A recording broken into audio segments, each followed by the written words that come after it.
Hello， 大家好，又而家講到兔咯喎。Welcome back to part 2. OK， 咁啊，2023年咧就係兔年啦。咁如果兔嘅話，即係講到自己嗰個太歲咯喎。So this year is the year of the rabbit, and currently we're going to talk about those born in the year of the rabbit. And you know, if you are born the year of your year, right? For example, for you, if you are a rabbit and this year is the year of the rabbit, got a couple of things we got to talk about. 俗語有句説話啦，太歲年，太歲當頭坐，無喜必有福，一喜擋三災。咁啊〜冇喜咧就百事來，咁即係意思話咧，當年即係自己嘅太歲咧，就最好有機會嘅話，就最好有喜事啦。So there is a Chinese saying, and I'm not going to translate the whole thing, but the gist of it is basically like, if you are born the year of whatever year zodiac it is, know that if you can have one big happy celebration of anything such as marriage, a child, etc., it can help you block, right, the unlucky stuff coming. But if you don't have any celebrations, such as, like, again, I'm talking about wedding, having a child, etc., then unfortunately it's not a good thing at all for you because it may bring what we call death. OK 嗱，今年咧自己本身係太歲啦，即係值太歲啦，咁但係咧就都係算貴人年嚟嘅。So although this is considerably supposed to be your unlucky year, you do have someone or a star that like can bring a lot of good people to you. OK， 但係太歲咧，通常咧我都會嗌人哋咧走去過咗年之後走去拜下太歲啦。So we usually suggest those that are basically getting hit the hardest this year. If you're born of the year of the rabbit, we ask you to go and go give some incense and worship the God who takes care of these things. OK 嗱，咁太歲咧，我就通常咧我都會嗌人哋接一個太歲符啦。到時咧喺我哋嘅節目裏邊會有播噶啦。So we also recommend you, if this is the year you are born in the year of the rabbit, to have this charm and fold it a special way and write a couple of special things, which we're not going to show you here because it'll take too long. You will find it elsewhere in another video. OK， 咁咧亦都係要帶一個太歲嘅三合嘅。And you definitely need to wear, or we highly recommend you to wear, 3 jade link charm. 咁順次序咧就係咧兔啦、羊啦、豬啦。同埋加個八卦嘅。So in the order of rabbit, sheep, pig, and at the end bottom you put a octagon 八卦。係啦，咁你話喺吉星同凶星裏邊咧，其實就各有一半啦。So you're talking about good stars, bad stars, you kind of have both. OK， 咁如果講到身體方面啦，咁咧有一粒我哋叫做唔好嘅星咧，就係話係好似一把劍咁嘅。OK 嗱，點解唔講咁多咩星咧？就係事關我講嗰時咧，通常啲朋友都覺得哎呀唔使啦，你話俾我知好定唔好嘅啫。OK， 咁啊喺個身體裏邊咧，你要留意下啦。事關嗰粒星咧係好容易令到有血光之災，令到你有金屬嘅受傷啦。甚至乎係有機會係車禍啦。咁所以就要小心啲啦。So there is a star that actually this year, kind of like in a way that he's describing it, is like shaped like a knife if you think about it, or a sword, where you have to be extra cautious because swords and knives can make a person bleed. So this year be very careful of any metallic objects, especially in cars. Be very mindful of car accidents. Be extra cautious when driving. 係啦，事關咧個劍鋒加埋個伏屍兩個星喺埋一齊嘅話，根本上就一件比較危險啲嘅事嚟嘅。OK， 咁咧我建議你咧就盡量揸車啊，成啦都要小心啲啦。OK， 咁喺工作方面咧，其實咧都有好嘅星嘅喎。點解咧？有個都幾話得事嘅，幾 power 嘅星喺入邊。So in terms of your career, it's actually pretty good because you have a star where it kind of brings you, like, as he said, power to you. 咁咧就令到你咧喺工作方面啦，你嘅智慧啦，你嘅思維啦，你諗嘅嘢都會好清晰，同埋會有一個突破你嘅工作嗰個級數嘅。So you will realize this year that everything is going very smoothly, where you are thinking very clearly, you're finding solutions very easily, and you will find yourself advancing. 咁喺財運方面咯 So now we're going to talk about in terms 喎 of wealth. 咁財運方面咧，你今年咧，你亦都有一個好我叫做好靚嘅星喺入邊，點解嗰個係專係對正財啦，令到你可以大大提升嘅，不論你喺工作上啦，或者喺生意上啦，都會令到你嘅工作起。或者你嘅錢財都會起得好快嘅。So you have a really good start this year where you will realize that your wealth, whether it's in your career or maybe some outside sources, that your wealth is going to be building up very fast. 但係感情方面咧，真係有機會你要突破一個缺口啦。事關就算你同你嘅愛侶又好，同你嘅太太都好啦，你可能有機會咧，又突然間就有一個我哋叫關口企咗喺度唔喐得嘅。So, in terms of your relationships this year, whether it's with your significant others, your husbands and wives, your girlfriends, etc., you should be a little bit more mindful and careful because you will find yourself kind of like what we call like stuck in a place and don't know where to head. 係啦，所以好大有機會令到你會離婚啦或者分手嘅，所以嗰個缺口咧一定要好揸得好清楚啦。So you have to be very good at communicating this year and being very mindful because you will realize if not, it can easily lead to possibly even like a breakup or even worst case if you're married, a divorce. 係啦，咁基本上大致上頭先我先講晒成個兔年嘅朋友啦。其實兔年嘅朋友今年咧個運勢都幾好㗎。So although it is your bad year, again, it's not that bad for you. 事關嗰幾粒象色，即係吉嘅星咧，可以令到你個財運會提升啦。OK， 咁喺工作上亦都係幾好嘅，不過只係話有兩個我哋唔係咁中意想見嘅星，就係話擠埋一齊，咁令到你身體有機會令到你有金屬嘅受傷，或者突然間嘅傷害嘅啫。So the reason why that we're like you're okay but not okay is because although you have two stars that we don't really like to go together, which makes you hurt easily, the one where you can buy metal, buy sword, etc., or in a car, that stars we don't like. You do have two stars really good that helps you in terms of your wealth and your career wise. So other than being mindful of just being cautious bodily wise, everything else should be pretty well for you. OK， 咁成年嘅運程咧，大約就係咁上下啦。咁由一月咧就係太歲啦，咁就梗係要去拜太歲啦。咁拜咗太歲咧就應該可以保平安嘅。So entering the new year in January, not our January, not on the Christian calendar, right? It is the year of the rabbit if you are born in the year of the rabbit, so you should go to your nearest temple and find the god that manages those who are born in the year that of the Chinese New Year, and just give him an offering, and then that should solve really any big problems. 咁喺2、3月咧就太歲就啱啱當頭啦 ，OK， 咁咧凡事就小心啲，咁亦都有機會令到你喺2、3月會受傷嘅。So in February, March, just be extra cautious because those are the months where the year is starting to really kick in. So just be very, very careful. OK， 咁喺4月、5月、6月同7月咧就唔同啦。So April, May, June, July, it's a little bit different. 咁咧，你啲名利啊、財運啊，都可以同一時間就名利雙收，都可以同一時間會起噶啦。So your wealth and also I guess in a way your fame or your status in those months it can elevate. OK， 咁喺8月咯喎。So now in August 就普普通通啦。Same old, nothing different. 係啦，即係唔會話成年都會好或者唔會成年都衰噶嘛。Just so. 咁咧喺9月、10月咧就啱啱行到你個6合啦。咁咧咁變相咧就係做生意嘅朋友啦，或者打工嘅朋友咧都可以樣樣都令到你嘅每一樣嘢都可以升得好快嗱。其實應該咁講，由9月、10月、11月同12月咧，你都真開始入翻我哋叫做運裏邊嘅月份，所以咧。不論做生意又好啦，打工又好啦，都幾好嘅。咁嗰時咧，其實你可以試下走去買少少博彩嘅6合彩啊，成日都可以嘅。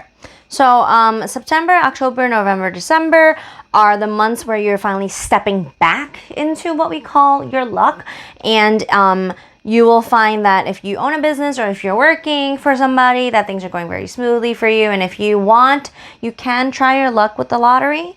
事關今年基本上咧都係財多就身子弱啦。So this year for you, the saying is, right, the more wealth you get, the weaker you may possibly be. 係啦，所以兔年嘅朋友咧，今年除咗係身體要 keep 住之外，其餘感情啊、工作啊、財運啊都唔錯嘅。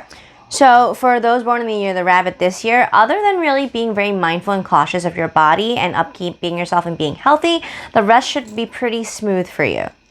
OK， 咁我哋而家講到2023年嘅生肖屬龍嘅朋友啦。So now we're going to go to the year of those born in the year of the dragon. OK， 嗱，今年屬龍嘅朋友就同太歲就啱啱都係有啲唔係咁好嘅撞埋一齊啦。So there is a little bit of a conflict between the year of the dragon, those born in the year of the dragon, with the year of the rabbit this year. 係啦，事關咧即係你今年嘅運程裏邊咧，你留意下啲有權力嘅人會令到你有機會受傷嘅。權力嘅意思即係話，即係譬如喺工作上，喺任何情況之下，有權力嘅人你就唔好同佢得罪佢啦。So for this year, if you were born in the year of the dragon, be very mindful of those who have, per se, more power than you or your superior, because this year will be the year that's the easiest for you to get into conflict with one another, so it's best to just avoid it. So avoid, having to, have that awkward conversation or any bad conversations with your superiors. 係啦，事關佢有機會令到你唔係咁好啦。Because they might retaliate this year if they have never before. This might be the year. 所以咧，我都係建議今年2023年屬龍嘅朋友咧，就帶翻個三合啦。So we also recommend those who are born in the year of the dragon to wear the 3 jade link charm. OK， 咁佩戴就係咩咧？雞啦、老鼠同馬騮，跟住就加個八卦。So it's chicken, rat, and then monkey, and then on the bottom again wearing the 八卦. OK， 事關今年咧，你個健康咧就會好容易有機會你個氣管啊會爭啲啦，個人好容易攰啦，就好容易令到你氣促啦，唞氣辛苦啦。So for terms of health, this year, be cautious of your lungs, the way you're breathing. You will realize that you may be short of breath often, and it's not due to anything, you're just existing and all of a sudden you have a shortness of breath, or your breathing might not be as well as before, so just be very cautious of your lungs. 雖然你個命宮裏邊咧有一粒幾燦爛嘅星就係太陽星，就佢就專係管咩咧？管即係其實佢一個貴人星嚟嘅，不過咧佢一個男性嘅星。咁調翻轉講啦，如果你喺工作上你嘅上司係男性嘅話，咁就 very good 啦。咁但係如果係女性嘅話，你就會爭嗰啲咯喎。So this year you do have a really nice star. It's called like the sun star, where it can help you a lot. But the sun in, the element of things represents male. So if you are born in the year of the dragon and you have a superior who is a male, you will realize things aren't as bad as it can be. But if it's a female, be extra cautious. 係啦，事關嘅粒星咧係一個男貴人嘅星，咁咧變相如果你係個老細或者你嘅上司係女性咧，咁你就小心少少啦。Yeah, because this star is a male dominant power star. So if your boss is a male, things are great. It's not going to be that bad. But if your boss is a female, be very, very careful. 嗱，事關喺財運方面咧，你本身命宮裏邊有一粒咧，我哋叫做天空嘅星啦。So in terms of wealth, you have a star called the sky star. 即係其實天空嘅星即係等於天馬行空啊，適宜有創作啊，有成嘅嘢。咁調翻轉講啦，咁你喺財宮裏邊咧，其實又唔係好處嘅喎。點解咧？空口講白話嘅嘢，即係好憑空想像嘅嘢，咁令到你其實你個財運可能亦都係憑空想像之下，令到你冇咗嘅。So it may sound like a good thing, right? The sky star, because the sky is your limit. But because of the saying the sky is your limit, your dreams are going to be unlimited. You would be super creative, but that doesn't mean in terms of wealth it'll help you. You'll be so imaginative, so creative that you realize instead of it helping you, it's actually going to make it worse for you because you're not going to be doing anything to actually further on your wealth and just imagining it. 所以咧，今年咧屬龍嘅朋友咧係旺男性，女性就唔係真係咁旺嘅。So for those born in the year of the dragon, if you are a male, it's not a bad year for you. But if you're a female, unfortunately, you drew the bad end of the stick. 喺感情方面亦都一樣嘅啫。男性咧就會喺感情方面咧就會好啲嘅。咁佢另外一半咧就會對你比較温順啲嘅。So in terms of romance, for my male dragons out there, it's not gonna be that bad. You will realize that your significant other, your other half, is more gentle with you this year, is more careful with you this year. 但係女性咧就爭啲啦喺感情方面。點解咧？事關喺你個生肖裏邊咧，個粒星咧就係男性嘅星，咁對女性咧就會爭啲嘅，咁可能要令到你嘅感情會改變啦，又或者有第三者會出現啦，咁變相你就會令到你嘅婚姻裏邊會出現咗問題，或者喺情侶裏邊亦都會出現咗一個我哋唔希望出現嘅問題出現啦。So again, right, saying that the sun star is a male star. If you're a female dragon, unfortunately for you this year, romance may not be so great because if you are in a relationship and you are married or not, right, if you have a significant other, you may realize that there are a lot of hiccups and possibly even a third person within the relationship, which can lead to unhappy endings for you because the star is male dominated and unfortunately it does not help the female. 係啦，所以女性就要小心啲啦。今年咧識男朋友又好，乜都好，就要即係唔好立亂放咁多感情落去，同埋唔好俾你咁多私隱嘅嘢俾佢知道。So if you are a female born in the year of the dragon, be very mindful if you're going to go into a new relationship this year. Try to keep, many personal things that you don't have to share to yourself first, right? Protect yourself because this year it's just not a good year for you in terms of relationships. OK， 諗喺屬龍嘅朋友一年嘅即係一年裏面嘅運程大概就係咁上下咧，就係會咩咧 ？OK， 陽性，即係意思話本身太陽粒星就係已經係足夠可以照射嘅啦，但係對女性方面咧就唔係咁吉利嘅。OK， 咁喺1月咧，其實咧就樣嘢都係普普通通啦，即係啱啱就我哋叫過年啦，咁都可以叫做每一樣嘢都叫做順利嘅。So, in terms of your whole luck this year, January is just so. You're just stepping into New Year, nothing too special for you.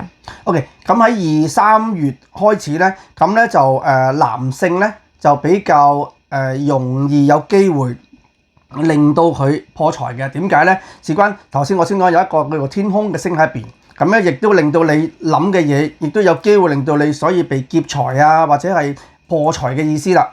So, February and March for those are born in the year of dragon for the guys, for males, it's an easy 2 months where you can easily lose money without expecting to.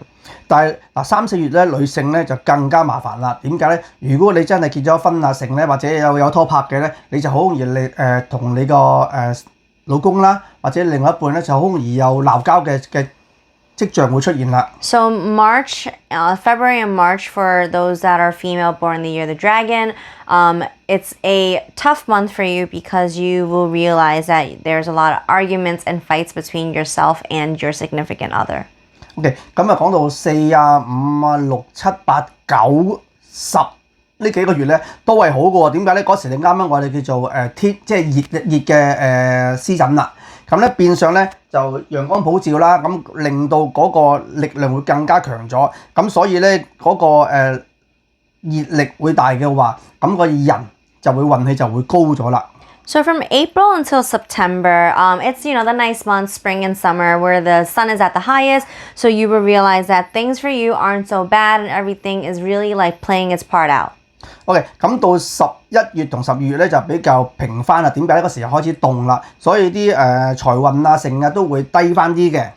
So you will realize then in the colder months, right? We're talking about like late October, November, December, where your wealth and everything is calming down. So it's not gonna really per se take off, but just like stagnant and kind of like decrease in a way. OK， 咁大致上屬龍嘅朋友咧，我都講晒啦。So that's it for the year of the dragon. OK， 咁我而家跟住咧就係講屬蛇嘅朋友啦。Now we're gonna move on to the year of the snake. OK， 屬蛇嘅朋友咧，今年咧其實都都係 OK 啦。點解咧？可以咁講咧，就係話不求有功，但求無過。So, those born in the year of the snake this year, it's not that bad, not that great. It's kind of like there's a saying where you don't beg and hope for, reward and riches. You just hope that you don't get blamed for anything. 點解我會咁講咧？首先今年你係一個有兩個幾靚嘅星嘅 ，OK， 有個貴人星啦，而家一個驛馬，咁即係咁講，咁啲驛馬就話要東奔西跑啦，四圍去做嘢啦，或者可能有機會你喺工作上俾佢調咗你去第二度啦，或者你要四圍頻撲啦。So, there are two stars, and one of them, this star for you this year, is basically like a movement star, where you realize for your career, for your job, you'll have to do a lot of movement, going to different places, and kind of like exhausting for you this year. 不過好彩咧，你粒靚嘅星，咁咧又其實好多樣嘢咧都可以解決到嘅。But you do have a nice star, so it can actually even out that bad star for you. OK， 但係喺身體方面啦。咁咧你就要小心啊！小心咩咧？就小心啲腳啊，即係下身對下嘅下身以下嘅位置，身體嘅位置啦。點解咧？今年你會四圍頻撲啦、剩啦，所以你好容易令到你嘅疲倦啦，腳有機會受傷啦，就同埋你會東奔西跑，即係你會變咗話齋，你買鞋都買多咗啦。So in terms of health this year, be very cautious of your lower body. So like I said before, there's a lot of movement for you this year physically, right? So because there's a lot of physical movement, you're going to be very cautious of your feet, your legs. You may be tired, you may get hurt. OK， 屬蛇嘅朋友都要留意屋企嘅老人家啦，事關你一粒唔係咁靚嘅星喺入邊啦，所以你要即係老人家有乜頭暈身㷫又好，點樣都好啦，都要留意多啲。So because you have a not so good star, be also very cautious of the elders at home for you, because that star can actually affect them. Even if it's like a small little headache, make sure you're catching up and following up on that. 係啦 ，OK。咁喺工作方面咧，就其實係幾好嘅。點解咧？你粒星咧係可以代表你四圍跑啦。咁另外一個咧就可以有貴人俾你啦。但係頭先我先講緊，你係得到貴人幫助，亦都解決到問題，但係你就會四圍頻撲啦。So, in terms of career, it's not bad for you, have a lot of movement, which can be good, but it's going to be exhausting for you. Like I said just before, there's a lot of movement. It's going to be not bad for you, but just really tiring. 係啦，即係你有機會調去外國啦，或者去國內啦，或者係喺呢個位置就調去第二個位置咁解嘅啫。Right, so movement can be simply from moving from one office to another, or moving to another state if you live in the Americas, or moving to a different country, possibly. OK， 喺財運方面咧，唔錯嘅，幾好嘅。點解我會咁講咧？就話頭先你都聽到啦，你會四圍調啦，四圍去啦，咁變相你要揾嘅錢就會多咗。So wealth isn't bad because, like you said, there's a lot of movement. Movement generates wealth for you, so you realize you are bringing in more wealth this year. 雖然有粒星可以同你解決到好多問題，但係咧記得投機嘅項目啦，咁你可以去少少去嘗試，就唔好貪心啦。你今年個財運咧其實都尚算可好嘅，但係就記得唔好貪心，你仲要話齋贏到就算啦。So, because wealth isn't that horrible for you, you can, if you want to, do a little bit of, stocks or gambling a little bit, but know that there is a limit. Do not go crazy. If you just win a little, just take it home, take it as a win, right? You don't want to overdo yourself, even though you have a little bit of wealth luck on your side, because you might lose it if you try to put it all. OK， 咁喺感情方面啦。咁事關你一粒我哋做唔係咁，亦都唔係咁好嘅星啦。OK， 咁咧會有一個令到你咧同你嘅愛侶啦，或者係你嘅另外一半啦，就接受一個考驗。點解咧？時間你粒星咧就係一個我哋叫做形單隻影嘅星嚟嘅啫。OK， 咁變相就係話你可能去咗外地或者調去第二度做嘢嗰時咧，咁你嘅另外一半咧就覺得會一個唔係咁開心啦，咁所以你要成日關心你嘅另外一半。So, in terms of relationship, it's not that great. This year, you want to really pay attention and be cautious about your other half. Make sure you're communicating with them and talking with them and really like trying to understand them this year. 係啦，基本上咧，屬蛇嘅朋友咧，今年咧，除咗係東奔西跑啊，就四圍要去做嘢性之外咧，其實個財運啊性係唔錯嘅。OK， 咁嗱，屬蛇嘅朋友今年成年嘅大約運程啦，咁由1月、2月、3月咧，咁就要小心少少啦。點解咧？你有個喪門嘅星啦，咁咧好大機會令到你啦，做乜嘢都係唔係咁順嘅，又有機會令到你破財啦，就亦都有機會令到你屋企老人家有事，令到你要去做一個我哋叫我唔希望見到嘅跡象就係話要做喪事啦，所以咧就喺正月、2月同3月就要小心少少啦。So the January, February, March is a month you have to be very cautious of. It's really a unlucky month for you where there's a lot of things that's going to happen and you have to be very, very careful, just cautious of things around you. If so unlucky it goes to that end of the straw where it can actually affect your elderlies in your family where we don't want to say it and hope that it doesn't happen, but it may bring death in the family and that you will have to actually go and conduct a funeral service. OK， 咁喺4啊、5啊、6月咧就係普普通通啦，咁就冇話之前喺頭嗰3月咁麻煩啦。So April, May, and June are just so-so. It's a little bit more uplifting. It's not as, cautious and nerve-wracking as the first 3 months of the year for you.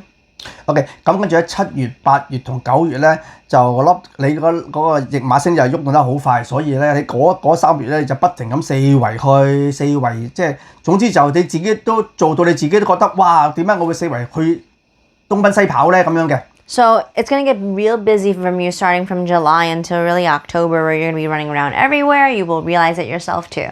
OK， 咁到10月、11月、12月就好啦，開始定落嚟啦，每一樣嘢都可以穩定咗啦，咁你就唔需要咁頻撲啦，咁勞碌啦，咁就基本上係可以叫做穩定晒所有嘢㗎啦。So you will realize towards like the end of October until December, things are stabilizing for you. You don't have to move around so much anymore. Things are finally playing out where you can settle in and just, take it for the ride. OK， 咁屬蛇嘅朋友我哋又講晒啦。So that's it for those born in the year of the snake.